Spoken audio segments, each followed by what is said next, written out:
Of course, here is a blog post about the Battle of the Atlantic, written to be engaging, informative, and accessible for a general audience. When we think of World War II, our minds often conjure images of D-Day's chaotic beaches, the frozen hell of Stalingrad, or the fiery skies over London during the Blitz. But beneath the waves, a different kind of war was being fought, a silent, relentless, and arguably the most decisive struggle of the entire conflict. This was the Battle of the Atlantic, the longest continuous military campaign of World War II, lasting from the first day of the war in 1939 to Germany's surrender in 1945.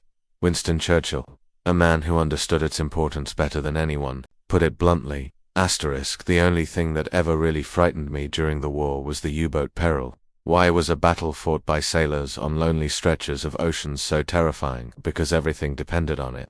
After the fall of France in 1940, Great Britain stood alone against the might of Nazi Germany. It was an island nation, completely dependent on imports for survival food for its people, oil for its tanks and planes, and raw materials for its factories. These supplies came from across the Atlantic, primarily from the United States and Canada.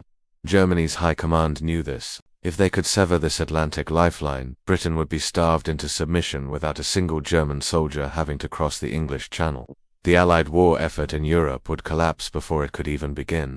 The primary weapon for this task was the German submarine, the Unterseeboot, or U-boat. In the early years of the war, German U-boats under the brilliant and ruthless command of Admiral Karl Donitz wreaked havoc. Operating alone or in terrifying groups known as Wolfpacks brutal tactic, they stalked the convoys of merchant ships, making the perilous journey across the ocean. For the crews of these merchant ships and the naval escorts protecting them, it was a period of sheer terror. A torpedo could strike at any moment, day or night, sending a ship and its vital cargo to the bottom in minutes. The cold, unforgiving waters of the North Atlantic offered little hope for survivors. This period, from 1940 to 1941, was dubbed the happy time by the gleeful U-boat crews, but the tide was about to turn. The Allies were on the brink, losing ships and trained sailors faster than they could be replaced. They had to innovate or die. The Battle of the Atlantic became a brutal chess match of technology and tactics.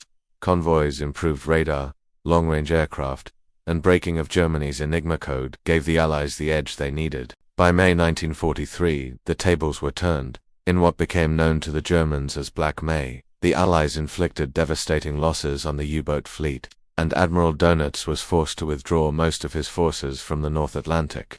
The hunters had officially become the hunted.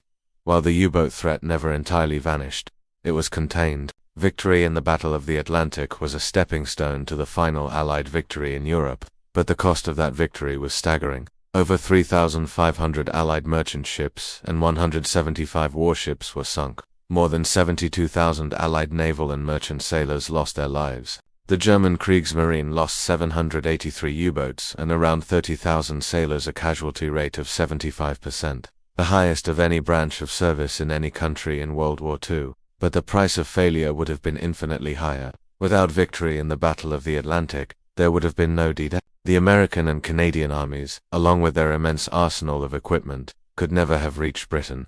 The Soviet Union would have been deprived of crucial Lend-Lease supplies. Britain would have been forced to its knees. The Battle of the Atlantic was not a single, dramatic event, but a 6-year saga of endurance, courage, and innovation. It was won by the quiet heroes, the merchant mariners, the naval crews, the pilots flying lonely patrols, and the codebreakers working in secret. Their battlefield was a vast cold ocean, and their legacy is a graveyard of steel resting in the silent, dark depths, a testament to the campaign that made all other Allied victories possible.